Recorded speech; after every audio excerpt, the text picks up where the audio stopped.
Hi, Steve, Woodworking Masterclass. For those of you that have seen some of my shows on TV or possibly watched the YouTube channel, you already know that I almost use hide glue exclusively in all my jobs. Occasionally there are places for epoxies and PVAs and super glues, but in the main it's hide glue.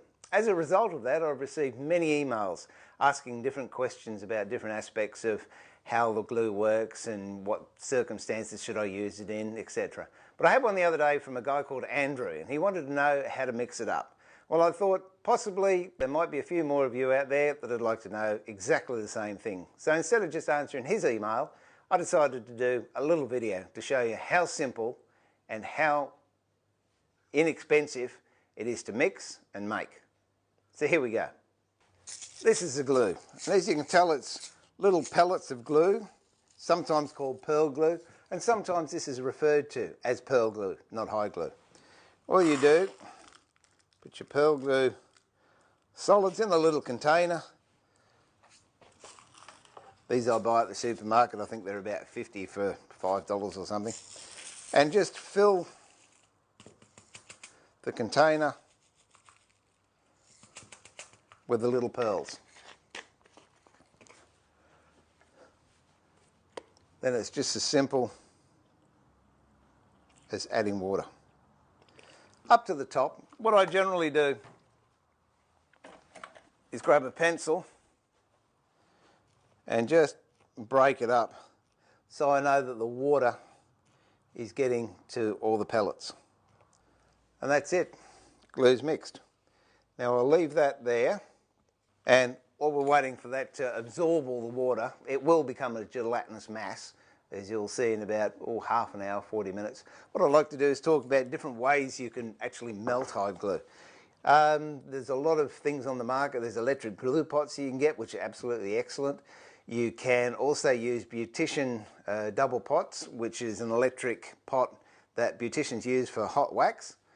My experience with those are, yes, they do work, but after a period of time, and I'm talking a couple of years, the glue will actually eat through the aluminium.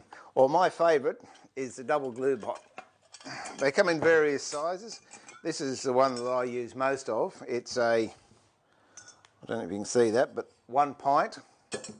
But if you buy one, make sure that it doesn't leak, because it's been my experience, you can get the outer one, it won't leak, but the inner one will leak. And I'm not sure if you can see there. Just move this a sec. But it's got a lot of pot marks on it, and also on the inside. Now that's caused from is years ago when they used to actually boil these, the water as it boils and bubbles causes cavitation, which actually eats away at the metal. So if you do buy one off one of the internet sites, or you see one in a second-hand shop or junk shop, fill both with water and make sure that they don't drip, or else they're useless to you, unless you take up folk art, and then they're okay. Now, what I do is put water in here with one difference, which I'll show you when we start making the glue. And I also, if you notice, I've got a little tab on there. Now, the reason I do that is many times, if that's sitting on my hot plate, which is this one here, I will only want to use the inner glue pot. So I will just pick up the inner glue pot and go and do whatever job I have to do. Then I come back if I want to reheat the glue. What I have done on occasions, which is why I have this, is I want to remove the whole pot from the hot plate, and in my enthusiasm to get the job done, I've picked up the wrong handle. Now, as you use one of these, inevitably, where's the brush? So Bob's pinched it. No, there we go. Does have his teeth marks on it though. When you're scraping your glue off like that, glue will run from the inner boiler to the outer one and create a seal. So what happens is you can actually pick that inner one up and the whole pot will lift off. That is until you've left the workbench and are over the concrete, then it lets go and that falls on the floor, and if you're really lucky, you'll just crack it, the top part, but 9 times out of 10, because they're cast iron, they'll break. So that little tab there reminds me if I'm going to pick the whole pot up, I pick that one up. Okay, I keep mine at about 70 degrees, but I believe anywhere from 55 to 70 degrees is quite acceptable. A gas cooker will keep it hot, however that does become quite costly. The other thing is you can use a hot plate, but I found that they're a little bit hit and miss with the temperature. But what I use is one of these, and this I bought from one of the cheapy shops for under $30, and it's an induction stove. Now what that means is if you've got cast iron, it'll work. If you've got aluminium, it won't. It needs to have the iron for it to work. But they're brilliant. You turn them on, they heat up in seconds. You can take that pot off when it's boiling, put your hand on there, and there's hardly any heat at all. So very, very safe in the workshop. The other thing I do like about this is the temperature I can set to 100 degrees. And by the time that 100 degrees has gone through this cast iron, heated the water, and the water has transferred its heat to the inner pot, and then the cast iron has absorbed heat from that, it actually gets to the glue, it keeps me at 70 degrees. And I think you can possibly get these online too. So that's how I keep my glue going. There are a lot of, what you could say, urban myths about hide glue, that you've got to use it in one day or throw it away. I haven't found that to be the case. Some of the glue in my pot stays in there for 2 or 3 weeks, and it's fine. You can tell when it starts to go off because it gets a bit of a pong about it, because what you're using actually is organic matter, and so when it starts to putrefy, it does smell awful. My best tip is, if you're going to melt some, have it like we've got here, mix it straight away and cook it. Don't mix it and leave it in a gelatinous solid for a few days, then go and cook it, because believe me, it will smell. All right, that's it. We'll just wait for this to firm up, and then I'll show you how to put it all together. Well, we've let that sit for about 40 minutes, I guess, and as you can tell, that's now one solid mass. So all we do, get a pencil or whatever you got handy, just, and there it is. One solid mass of glue.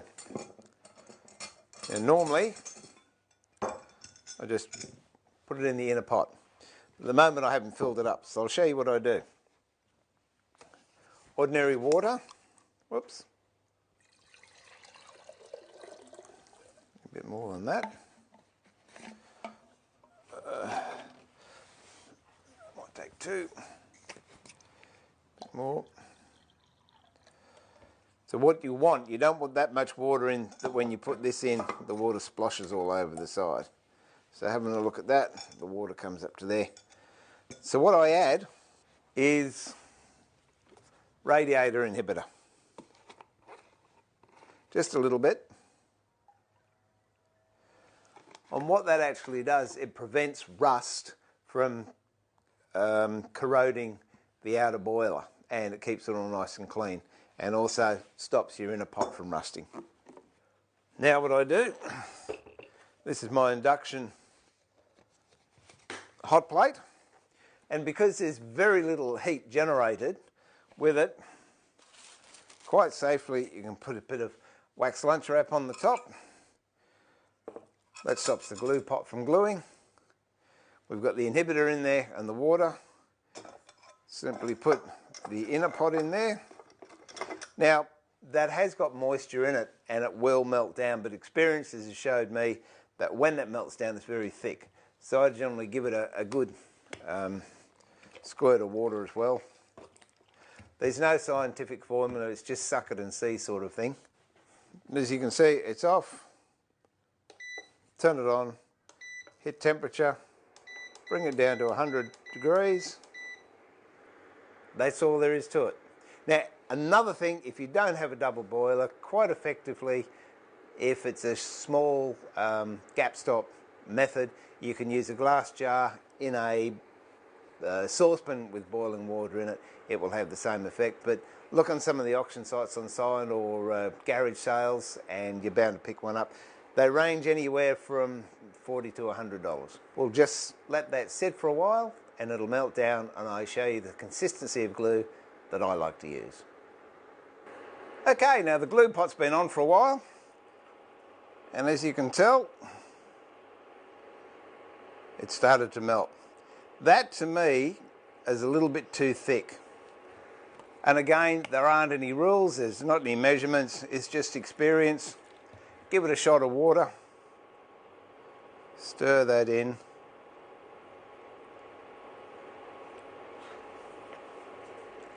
That's about the consistency I like. It's sort of like a good enamel paint. It's a nice solid dribble coming off the brush. And you'll have to add water during the day if you keep it on, because water evaporates obviously because it's hot. So it's just a question of topping it up. And don't panic if you put too much in, just leave it on the heat for a while and that excess moisture will disappear. That's it. That's as simple and as hard as it gets working with hide glue. Another tip with hide glue, as well as using it as a size and also gluing up, it's a great hand cleaner. If you've been working on the car or something and your hands are filthy, if you've got a bit of glue, make it hot, pop it on your hands, rub it under cold water, it lathers up beautifully and your hands are nice and clean and soft. So that's it. Another tip, and this is Steve pulling the shed door down for another week and saying remember to keep it sharp, but more importantly keep it safe and enjoy your woodwork.